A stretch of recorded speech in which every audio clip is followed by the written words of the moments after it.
నమస్కారం. నేను రమారావి. జీవితం ఒక్కొక్కసారి భలే విసుగ్గా ఉంటుందండి. ప్రతి వాళ్ళకిను. అంటే మరి చిన్న వయసులో కాదు, కొద్దిగా కొంత వయసొచ్చాక ఎవరు మన మాట వింటలేదు. ఎవరు మనకు విలువ ఇవ్వట్లేదు. మన అభిప్రాయాలకి ఏ విలువ లేదు. ఆఖరికి పిల్లలు మన మాట వినరు. మనం ఏదో ప్లాన్ చేస్తాం. ఆ ప్లాన్ ఎప్పుడు ఫెయిల్ అవుతూ ఉంటుంది. ఏదో ఐడియా చెప్తాం ఎవరికైనా.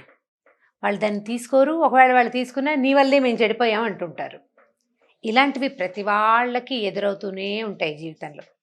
దీంతో పాటు ఇంకా రకరకాలు. ఏదో చిన్న అబద్ధం చెప్పి చిన్న వ్యవహారంలో తప్పించుకుందామని చూస్తాం. చాలా చిన్నది. ఆ అబద్ధము చిన్నదే, వ్యవహారము చిన్నదే. కానీ దొరికిపోతూ ఉంటాం. మనకి మన మీదే విసుగు పుట్టేస్తుంది. మన మీదే మనకు ఒక డిస్సాటిస్ఫాక్షన్. ఏమిటో నేను సరిగ్గా లేను, నేను సరిగ్గా చేయలేకపోతున్నాను. మిగిలిన వాళ్ళంతా కలిసి నువ్వు సరిగ్గా చేయలేకపోతున్నావు అని ఒక్కొక్కసారి నేర్పించేసి చూపించేసి నిరూపించేస్తూ ఉంటారు. ఏం చేయాలి అలాంటప్పుడు? ఏదైనా మార్పు కావాలి కదా. మార్చాలంటే ఏమిటి మార్చాలండి? ఒకళ్ళ కోసం మారాలా మనం? ఎందుకు? ఒకళ్ళ కోసం మారక్కర్లేదు. నేను ఎవరి కోసమో మారను. నేను చిన్నప్పటి నుంచి ఇంతే. నాకు ఊహ తెలిసిన దగ్గర నుంచి నా టేస్ట్ ఇదే, నేను మార్చుకోను అని మొండికెత్తుతాం. కానీ మారకపోతే ఈ రోజు రోజు డిస్సాటిస్ఫాక్షన్ని దాన్ని తట్టుకోలేకపోతాం. కొన్నాళ్ళకి సింకింగ్ ఫీలింగు, సినికల్గా ఫీల్ అయిపోతాము, డిప్రెషన్కి లోన్ అవుతుంటాము. నాకు డిప్రెషన్ అని చెప్పుకుంటుంటారు. ఇవాళ రేపు చాలామంది ఏంటంటే నాకు షుగర్ అండి, నాకు థైరాయిడ్ అండి, లాగా నాకు డిప్రెషన్ అండి అని చెప్తుంటారు. అదొక ఎలా ఉందంటే ఒక కొత్త డిగ్రీ యాడ్ అయినట్టుగా అనిపిస్తూ ఉంటుంది. ఎందుకు మనం డిప్రెషన్కి లోన్ అవ్వాలి? ఏమిటి డిప్రెషన్ అంటే ఏంటండి? అసలు సాధారణంగా ప్రతి వాళ్ళు వాడేస్తాం. చాలా డిప్రెషన్కి గురయ్యాను నేను అంటే ఏమిటి? ఏదో కుంగుబాటు. ఎందుకు కుంగుబాటు? ఇప్పుడు వర్షాకాలం డిప్రెషన్ వచ్చిందని చెప్పుకుంటుంటారు. తుఫాను అనమాట. అక్కడెక్కడో దేంతో సముద్రంలో డిప్రెషను. వాన వచ్చి డిప్రెషన్ పోతుంది. డిప్రెషను ఇంకో పక్కకి వెళ్ళిపోతుంది. ప్రకృతి తనలో వచ్చిన డిప్రెషన్ని తనంతట తనే వాన గాలి అటుతోసి ఇటుతోసి పోగొట్టేసుకుంటుంది. 3వ రోజు సాయంత్రానికో 4వ రోజు మధ్యాహ్నానికో డిప్రెషన్ తగ్గిపోతుంది. మనం తగ్గించుకోలేం.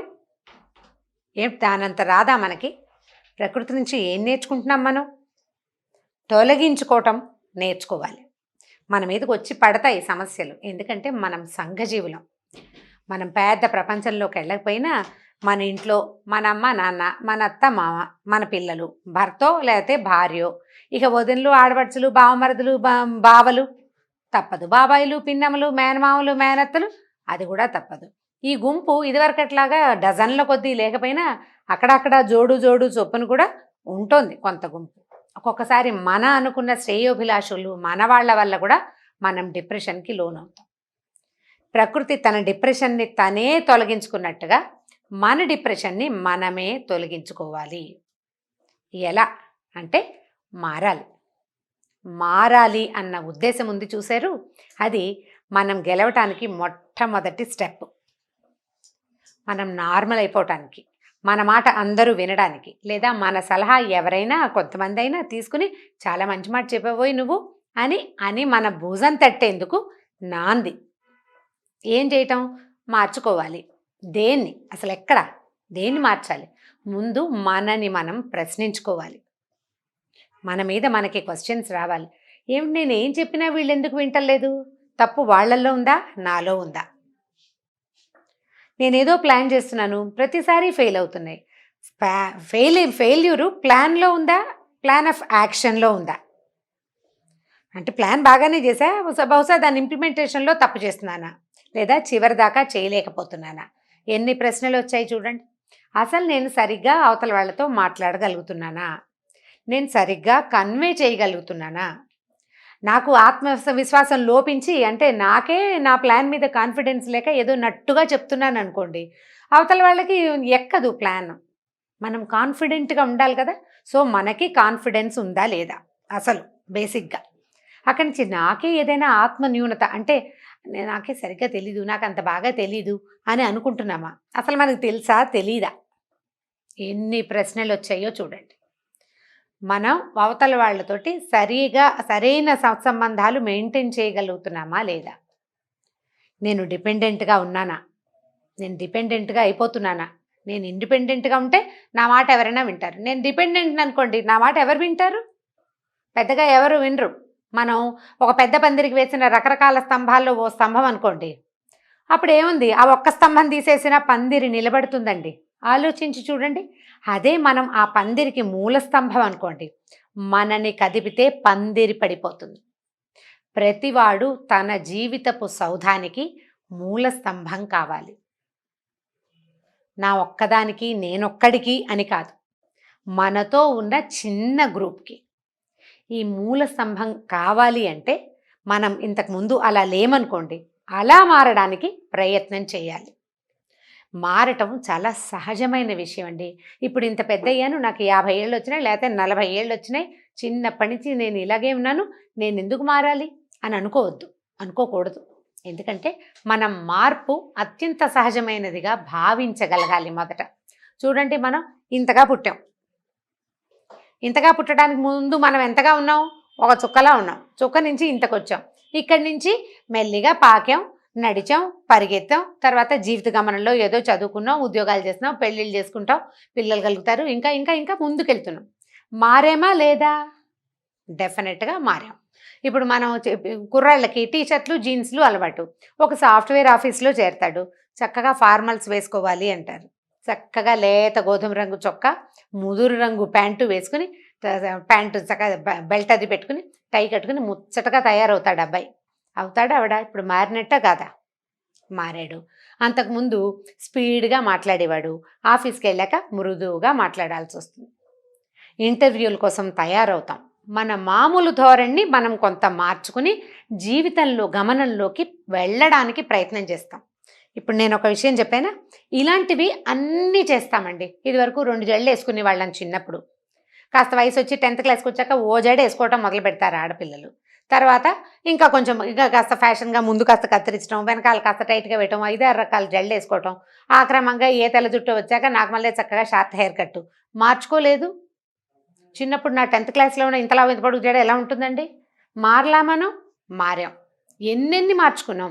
మన బట్టలు మారిపోయినాయి, కట్టుబొట్టు మారిపోయింది, మన హెయిర్ స్టైల్స్ మారిపోయినాయి, మనం వాడే వస్తువులు మారిపోయినాయి, మన లివింగ్ స్టైలు అంతా మెల్లిగా కాలానుగుణంగా, ప్రపంచానికి అనుగుణంగా మారి తీరుతుంది. ప్రతిదీ మారాల్సిందే. మార్పు ప్రకృతి లక్షణం. ఇప్పుడు నేను మారాలి అనుకోగానే మనకు ఒక అహంకారం అడ్డం వచ్చేస్తుంది. నేను ఎందుకు మారాలి? ఎవరికోసమైనా నేను మారాలా అనిపిస్తుంది. ఎవరి కోసము మారద్దు. ఇది నా పక్కా స్టేట్మెంట్ అండి. ఎవరి కోసం మనం మారద్దు. ఎవరికోసమైనా మారాల్సిన అవసరమే మనకు లేదు కదా. కానీ మన కోసం మనం మారాలి. మనం హాయిగా ఉండటం కోసం, మనకి సింకింగ్ ఫీలింగ్ రాకుండా ఉండటం కోసం, మనం డిప్రెషన్కి లోన్ అవ్వకుండా ఉండటం కోసం, మోరోవర్ మనం ఒక వ్యవస్థకి, చిన్నది మన కుటుంబమైనా సరే, దానికి మూల స్తంభంగా ఉండడం కోసం మారవలసి వస్తే తప్పకుండా ఆ మార్పు అత్యంత ఆచరణీయమైన మార్పు. అది మనం మాట్లాడే విధానం కావచ్చు, మన బిహేవియర్ కావచ్చు, అన్నీనండి. ప్రతిదీ చిన్న చిన్న వాటి దగ్గర నుంచి పెద్ద విషయం వరకు మనకి గడగడా మాట్లాడే అలవాటు ఉంది. మనకు వచ్చిన కంపానియన్కి పెద్దగా ఇష్టం ఉండదు, అతని దగ్గర తక్కువ మాట్లాడతాం. ఈ మాటలు ఇంకో చోట మాట్లాడుకోవచ్చు. ఓకే, మనకు అస్సలు మాట్లాడడం రాదు. ఆఫీస్లో మన తీసుకెళ్ళి మాట్లాడాల్సిన మైక్ ముందు నుంచోబెట్టారు. నాకు రాదని దిగిపోతే ఉద్యోగం ఊడుతుంది, లేదా పరువు పోతుంది, మనం తక్కువైపోతాం. అప్పటిదాకా మనం సాధించిన విజయాలన్నీ చిన్నవైపోతాయి. కాబట్టి అప్పుడు మనం మాట్లాడడం 10 వాక్యాలైనా నేర్చుకుంటాం. అదొక మార్పు కదా. ప్రయత్నించి చూడాలి ప్రతి వాళ్ళు. మనలో మనకి ఒకళ్ళ కోసం మారకుండా, మన కోసం మనం హాయిగా, మనం సంతోషంగా, మనమే ఆనందంగా ఉండటం కోసం, ఇబ్బంది పడకుండా ఉండటం కోసమే మార్పుని తప్పకుండా తీసుకోవాలి. ఇవి మన టైమింగ్స్, మనం పడుకునే టైమింగ్స్, మనం లేచే టైమింగ్స్, మనం వంట చేసే విధానం, మనం వస్తువులు అమర్చుకునే విధానం, పిల్లల్ని హ్యాండిల్ చేసే విధానం, పెద్దవాళ్ళతో మనం బిహేవ్ చేసే విధానం, ప్రపంచంతో మన బిహేవియర్ ఎలా ఉంది, వాటన్నిటి మీద ఈ మార్పు ఉంటుందండి. ప్రతి చోట మార్పులు తీసుకొస్తుంటే మనం ఎక్కడ ఇబ్బంది పడుతున్నామో అక్కడ మొదట మొదలు పెట్టాలి. నాకైతే టైం ప్రాబ్లం. ప్రతి వాళ్ళకి నేను ఎక్కడ ఫెయిల్ అవుతున్నాను అనేది మనకు తెలుస్తుందండి. దీన్ని ఇతరులకి చెప్పాల్సిందేనని మాత్రం భావించొద్దు. ప్రధానంగా మనం ఏదైనా చేంజ్ చేసుకోదలుచుకున్నప్పుడు డే 1 నుంచి నేను చేంజ్ చేసుకోదలుచుకున్నాను అని అడ్వర్టైజ్మెంట్ చేయకూడదు. దానివల్ల ఏమవుతుంది, మనం చేయలేకపోతాము. ఒకటి, అపహాస్యం పాలవుతాము. రెండో సంగతి, సీరియస్లీ నిజంగానే నువ్వేదో చేస్తానన్నవే ఇంకా ఏం చేయట్లేదు అంటారు కదా. కాబట్టి ముందు చెప్పద్దు. మనలో మనం లిస్ట్ అవుట్ చేసుకుందాం. ఇందులో ఆడవాళ్ళు, మగవాళ్ళు, టీనేజ్ పిల్లలు, పెద్దవాళ్ళు, మిడిల్ ఏజ్ వాళ్ళు తేడా లేదండి. ప్రతి వాళ్ళు దీన్ని తీసుకోవచ్చు. ఇది ఒక సెల్ఫ్ ఛాలెంజింగ్ థింగ్. మనకి మనం వేసుకునే ఛాలెంజ్. అసలు నా వల్ల అవుతుందా అని ఆలోచించాలి. మన వల్ల అవుతుందండి? అబ్బో నా వల్ల కాదండి అంటే మనం ఇప్పుడే ఓటమిని ఒప్పేసుకుంటున్నట్టు. ఎందుకు ఒప్పుకోవాలి? మనం ఒప్పుకోవద్దు. ఓటమిని మనం ఒప్పుకోవాల్సిన పనే లేదు. గెలిచి తీరాలి ప్రతి వాళ్ళు.